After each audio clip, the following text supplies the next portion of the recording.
to the channel. Now this crazy looking thing is a lump of wood taken from a monkey puzzle tree. It's fully seasoned and it's really quite interesting. Now it's got 6 of these branches which have been cut off, but obviously still protruding from the piece, and it does give it a certain charm, and it's that charm which kind of really drew me to this piece when I bought it. Now what we're going to do with it, well, I would love to turn a bowl or a vase or something like that, but we do have one small feature, and it's this hole.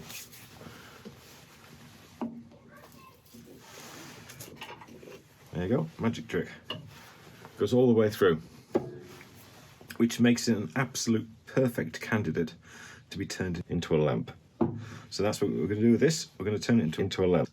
Now, these branches, I really like them, and they give this piece quite a uniqueness which you don't often see. So I am going to try, I think, and leave them as intact as possible. Right, so let's look at making lamps. Now you can buy kits from various locations to make your own lamp, but being brought up by 2 financially careful parents from Yorkshire, I'm trying to do it as cheap as possible. So what I did was I went down to a local charity shop and I bought this light for £2. That's UK British money. So it's got all the bits we need, I think, to turn this into a lamp. So the first thing I'm going to do is strip this apart and see what we've got. When I know the pieces involved, then we can decide exactly how we're going to approach that. All right, so I'll go and strip this down. Okay, so this is what we've got to work with. That's the top of the lamp, along with the other bits to make up the fitting. Now I can extract these 2 from each other, but it might look nice as it is, so we'll leave it in that state for the moment. It'll fit in fine from the bottom hole, but it won't fit in from the top hole, so the hole does need to be enlarged a little bit at the top. So we know that. It's quite long, it goes almost to the full length of the light, but we can cut this shorter if we need to without any problem whatsoever. Now in terms of getting this ready to accept it, there's 2 things we need to do. We need to be able to obviously open up the hole a little bit more, and we also need to be able to grip this side while we're working on the top, and if we can do that without tailstock support at some point, that would be ideal. So what I think is, if I mount it first of all in this orientation, turn a chuck grip on this end, then turn it around, put it into the bigger jaws, I think, then do the work I need to do in here, because I need to recess this area getting ready for the cable, and then when that's done I can turn it round again, put it back in the jaws using the recess we've made, and create the top. Sounds simple, doesn't it? All right, let's give that a go. Let's tidy up these bits and keep them all very, very safe. Okay, we're all set up. First step, we've got to turn a chuck grip on this side for my 100mm jaws. This is the true definition of a finger catcher, isn't it? So I'm going to keep well away from these little guys.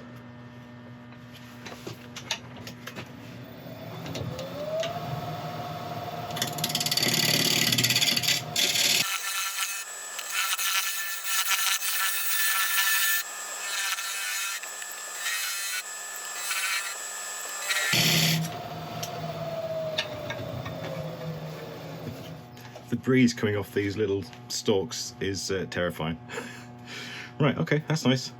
Got a nice chuck grip there now, so we can turn it around, change it over from our larger jaws, and start working on what we need to do for the base. Okay, we turned around. We're holding it in the larger 100mm jaws at this end for as much grip as we can get. We've got to flatten this surface. We've got to tidy up this edge a little bit, and then we've got to start drilling into it. We're drilling into it for the main reason is so when we put the cable down the inside, we can channel it out the edge at a point that we'll figure out a little bit later on. So let's get this square first of all.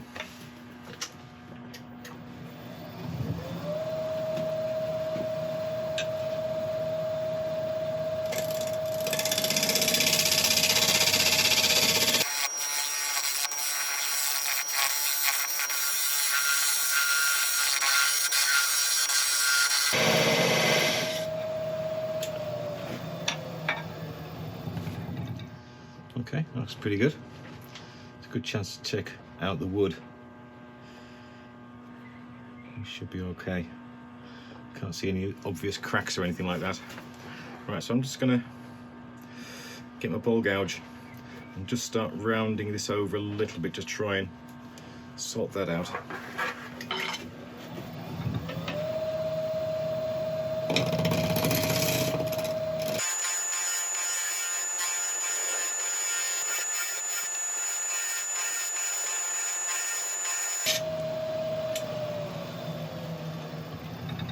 Okay, right, that's gone. Right, now we need to hollow out a little bit.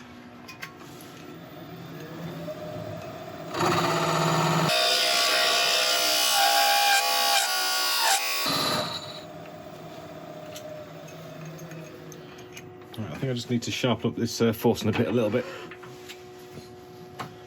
To sharpen up a forcing a bit, all you need is like one of these diamond files. Flatten the surface and just bring it up about 4 times. Same with the side.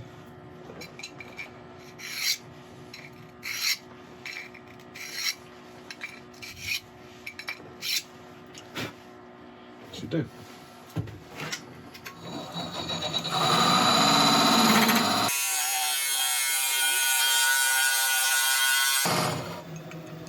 This is all we need to do.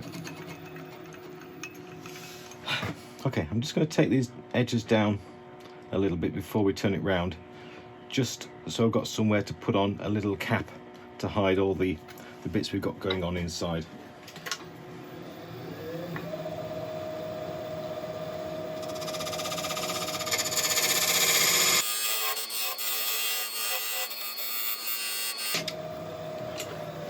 That should be fine. Okay, and now take it out of here, take off these jaws, replace them with the other, and start working again. Okay, before we go any further, I'm just going to quickly run a small drill down here just to open it up large enough to get that threaded rod back down.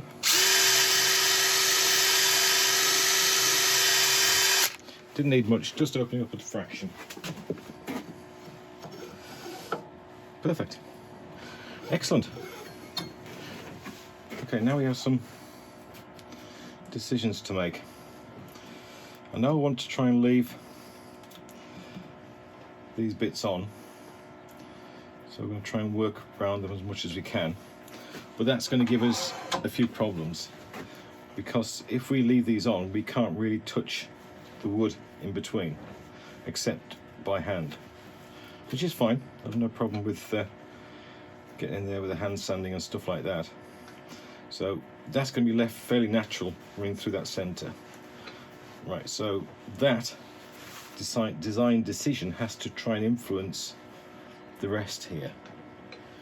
Now, this is going to be the top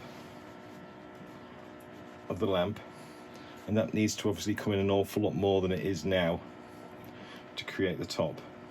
So I think if we follow this curve here and take this down,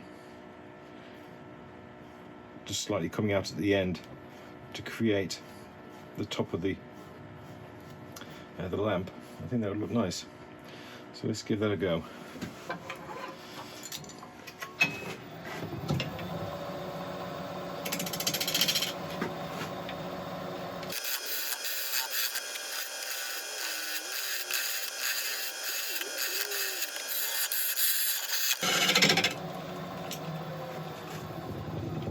much prefer to be working at this way, but with my hand position there, these little babies are very close.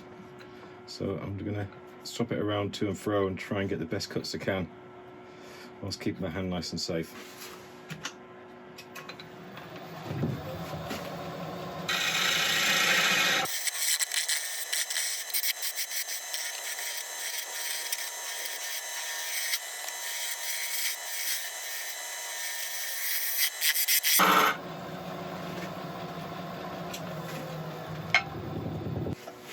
Okay, we've got a nice little curve there, which I think will take us to the flat on the top. The problem we've got here is because these are different thicknesses we're going around, we're never going to get it all nice and even all the way across. So I think that bit is all going to have to be hand sanded bit by bit to get it to a nice even graduation to the top. That's okay. Right, let's have a look at the other end. Okay, I think the same's going to apply on this end as well. So the curve's going to come from around here. It's a gradual slope, not necessarily a curve, almost like a straight line gradient in from that bit there. And then hand work it so it matches.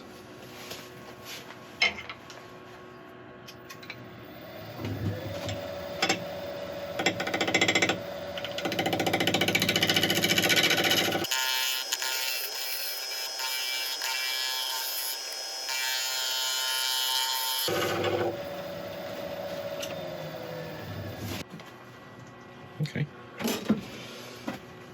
that's actually worked pretty well. Right, I'm going to go and get some sanding equipment out, lots of it. Right, at this point I would usually say, right, I'll let you watch a bit of the sanding and then I'll bring you back at the end. But as this is going to be a fairly major part of the video, I'm going to make you watch all of it. Well, a large bit of it.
Right, I'm going to take a quick break, but it's coming on nicely.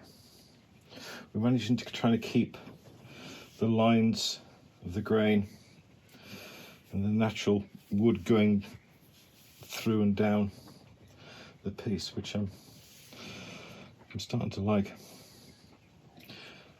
I know it seems like an awful lot of work, but boy is it fun. It's the closest I'll ever get to being an artist, I think. Right, I'm going to quick break, quick drink, and then we shall carry on. Okay, we're back. Had a 5-minute break. Put on a new sanding disc for this. Mask back on, we shall continue.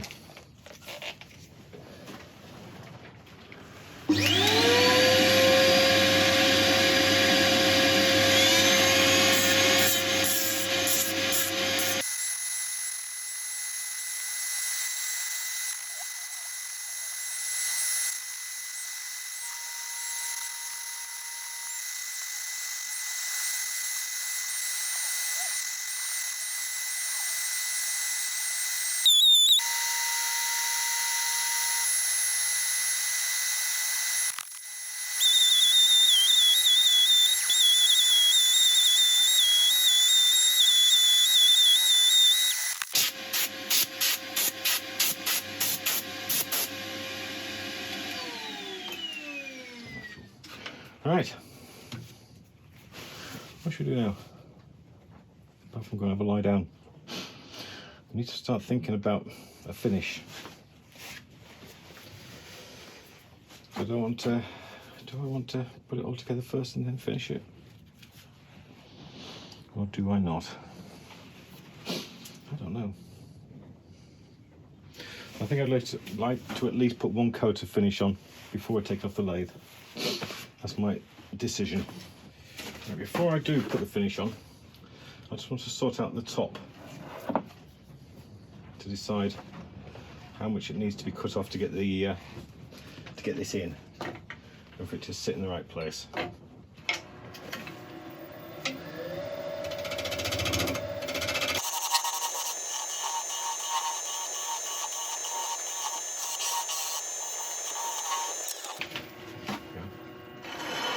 Just won the award for the most delicate cuts in the history of the world.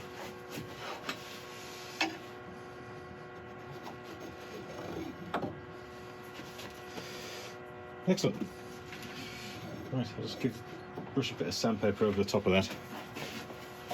Right, the best finish I can think of for this is a bit of Danish oil. It's going to keep the wood nice and safe, and it's going to UV protect it, and all the rest. So I'm going to put a few coats of this on. Right, I'm going to put one coat on just to make sure it's going to be suitable. See how it looks when it's dry, and then we'll decide what to do next.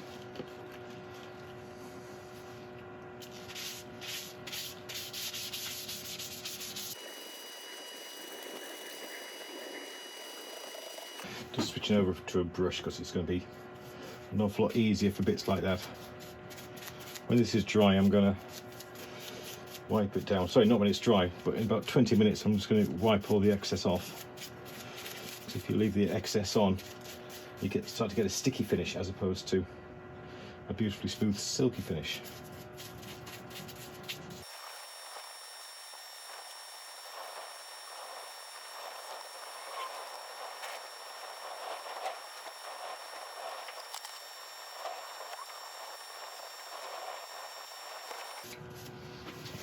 Okay, excellent. Right, I'll let this sit like this for 20 minutes or so, then I'll come back and rub it down, taking off any excess, and we'll come back in a little while, not today, and start putting this together. Okay, there we are. It's had a few more coats of Danish oil on, and now it's time to put this little lamp together. Now, we know that fits because we tested all that. Oh, look at that. It goes just the perfect depth through. So we need our washer, and then retaining bolt.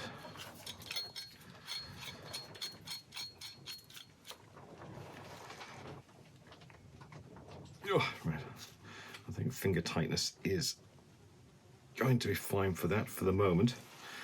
Right, now one thing we've got to decide next is routing our cable. So obviously it's going to come out there, so it needs to go in through the side on this piece. So we have to decide which is the back and which is the front. I'm really looking at the eyes as they were, because as this is going to sit on a sideboard or something like that, or a table or wherever, you know, it's going to kind of look at the occupants.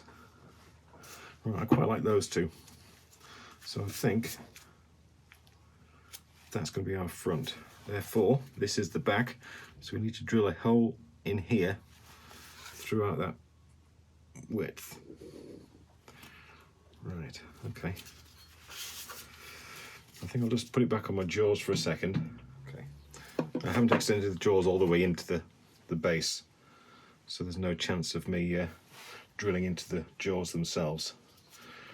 Right, so that is the front, that's the back, so I think the hole about there.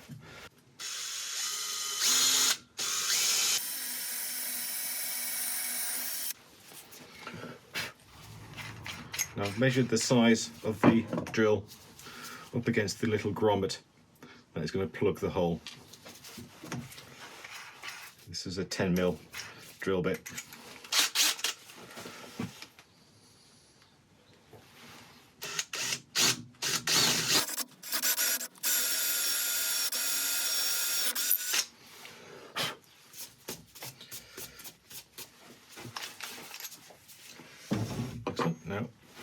Unless I've totally messed up, my little grommet will sit in there beautifully. Excellent. Right, let's take this off. Okay, so we've got a nice little hole going all the way through into the inside now.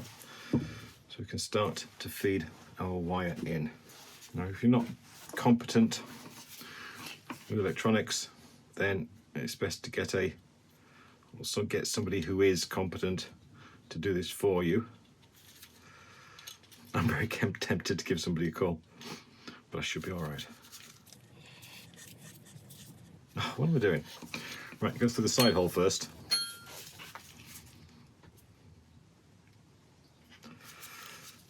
See what I mean about competence? Right, I'm just going to pull enough through.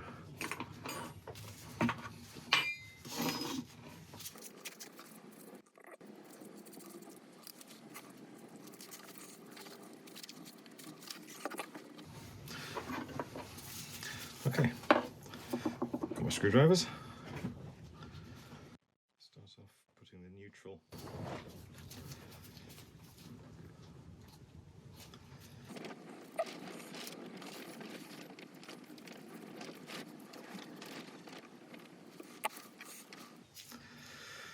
I do remember the way these go in from taking them out before, so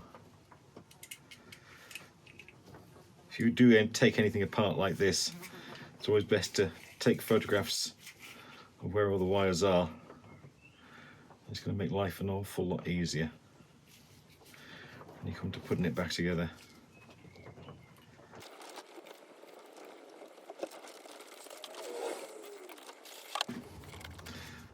Okay, I'll just feed this back in.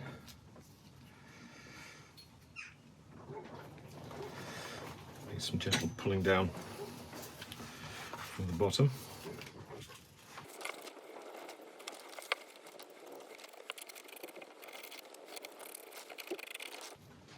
Excellent. Right, this little ring I'll put back on. That's when you want to put a lampshade on. That holds that in place. There we go. Right. How we're looking. That's okay. You know what? I haven't got a bulb. Right, I'll tell you what, I'll go and buy a bulb. And then we'll test this out. Right, we'll be back in a second. It's very dark in here. I wish I had a beautiful light made out of monkey puzzle in which to brighten my day. There we go, it works. Right, hang on. There we go. Right, I found a bulb. I've actually stolen one out of another lamp I've made. And there we have it. A monkey puzzle lamp. And he's quite a good looking fella, isn't he? I do like that. I've made all the components from a used lamp. If I was to sell this commercially, then I would replace everything with new components. That's why I've not put a base on it yet. But this has really been a fun project. I've had my eye on this little piece for quite a while, and it's got such a lot of charm to it that I'm so glad I finally purchased it. But with used components, this is something you can do yourself quite easily, quite cheaply, and they really are very effective. Not that hard at all. Anyway, I hope you've enjoyed the video. If you have, I would love a like and subscribe and all that kind of lot. And if you leave a comment as well, then you'll be entered into the giveaway when we get to 10,000 subscribers, which is closing at a heck of a rate. It's kind of scary. Anyway, thank you very much indeed for watching, and I shall see you all next time. Thank you.